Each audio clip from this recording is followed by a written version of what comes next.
One day, in the country of Sumer, part of the ancient land of Mesopotamia, students were hard at work at homes all across the famous city-state of Nippur. Their teacher had asked them to write a journal about their lives and their country. Nisaba, one of those students, chose to tell how writing developed in her homeland. My grandfather says that in the old days, nobody knew how to write. Writing started when my ancestors needed a way to keep records on what had happened from year to year, like how much grain each farmer had grown, and how much different people got as their shares, and how many sheep and cattle they had, how many animals died and how many were born, and how much of everything was given to the gods. We started out by drawing little pictures that represented words. Like this picture, it represented a star. Well, over time, people started writing faster, and the picture of the star changed to this, and eventually this. Now, our writing looks more like symbols than pictures. We combine the symbols to make words and names. See, here's how you write Udu's name. Udu is my pet sheep, by the way. Our style of writing is called cuneiform. That means wedge-shaped. All the symbols are made up of little wedge marks. That's because we use a tool called a stylus to write. We cut them from reeds that grow along the river. We'll never run out of those. We write on clay tablets. There's plenty of clay around, too. All we have to do is pat some clay into a pancake, then cut a stylus, press the end of the stylus into the wet clay, and start writing. When we're finished, we put the tablet in the sun to dry and harden. Then the tablets last forever. Well, almost. Writing helped make our civilization powerful. Because we could keep records, we could make plans for the future. That's what my dad does. He works for the king. His job is to tell the farmers which fields to plant and which crops to grow and how much. So we're always sure that we'll have enough food for all of our people. And enough for the gods, too. Like my mom always says, I'm a very lucky young woman. That's because I'm learning how to write. I go to tablet school, which is called an aduba, to train to be a scribe. It takes 12 years to learn. Not many kids get to learn how to write, especially girls. Mostly there are boys in my class. We learn our cuneiform characters by writing down proverbs and riddles that the teacher gives us. Scribes, we call them dubsar, keep records of just about everything important that happens in Sumer, like how much tax everyone paid, when the traders leave and what they take with them, what the gods tell us to do, and on what day and what offerings we make to them. We've also written down our laws. I was surprised to learn we're the first civilization ever to do that. When they're written down, laws can stay the same for longer, and they take on a life of their own in a way. Some scribes work with the priests in the temples.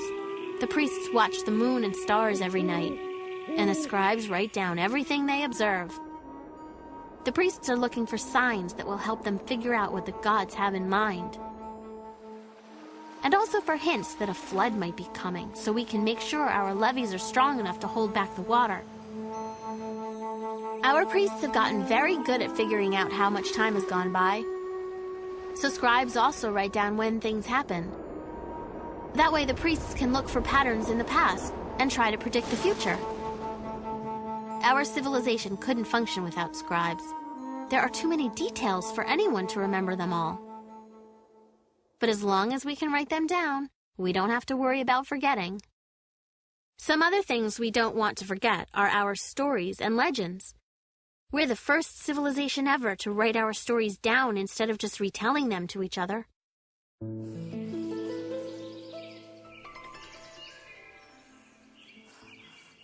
A lot of our best stories are about the gods. Those stories are called myths. Here in my city-state of Nippur, the patron god is called Enlil. He's the most important god in Sumer. Each city-state has a special god that protects it.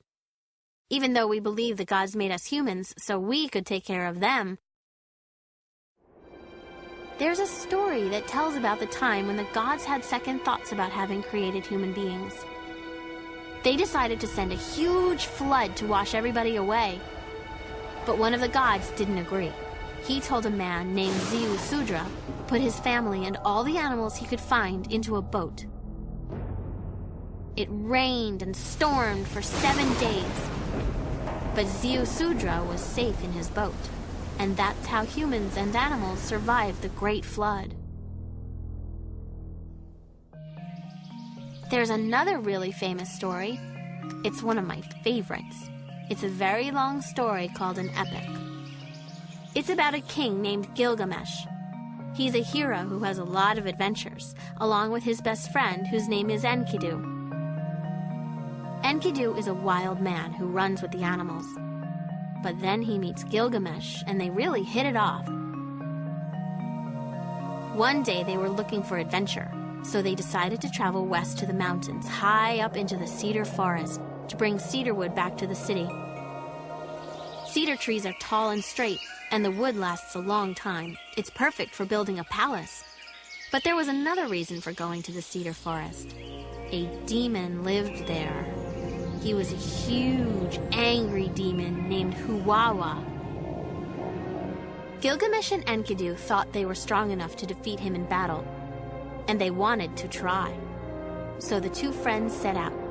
They moved so fast, a trip that should have taken 6 months, they made in just 2 weeks.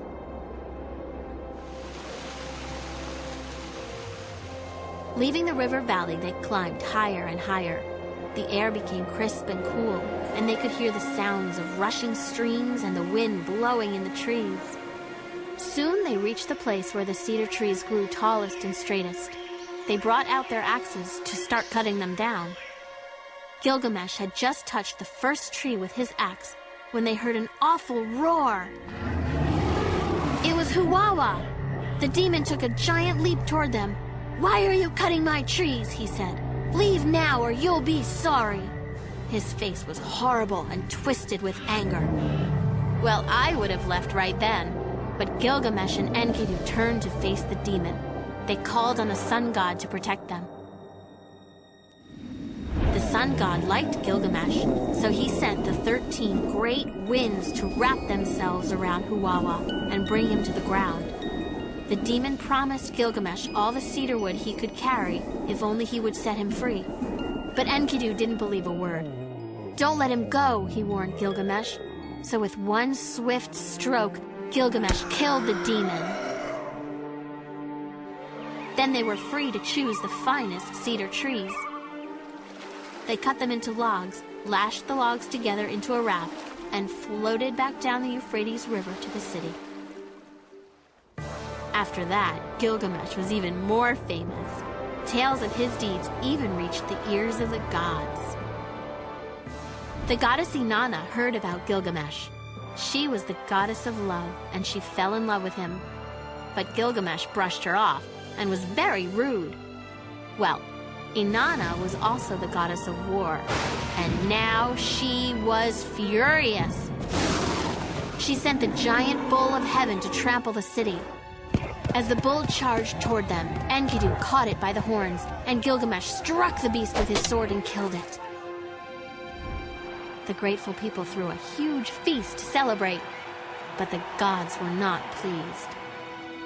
Soon afterward, Enkidu became very sick and died. Gilgamesh was really upset. He started to search for ways to become immortal so he'd never have to die himself. He decided to find Sudra, the only man to survive the Great Flood. Surely he knew the secret of eternal life. Gilgamesh wandered into the wild lands and eventually came to a door leading into a mountain. It was the entrance to the land of the gods, guarded by fearsome scorpion men, who allowed him to enter the dark tunnel where no human had ever set foot. At the end of the tunnel, he found the dazzling Garden of the Gods, where the bushes were hung with jewels. There, he found a woman who asked Gilgamesh why he looked so sad. "I want to be immortal," Gilgamesh said. "Just enjoy your life," the woman replied. "Eat, drink, dance, love. That's what life is for." But Gilgamesh wasn't convinced. So the woman told him how to cross the ocean and find Ziusudra. But when Gilgamesh finally found him, Ziusudra couldn't help. "Immortality is a gift of the gods," he said. "It is their secret and theirs alone." So Gilgamesh came home empty-handed, but wiser.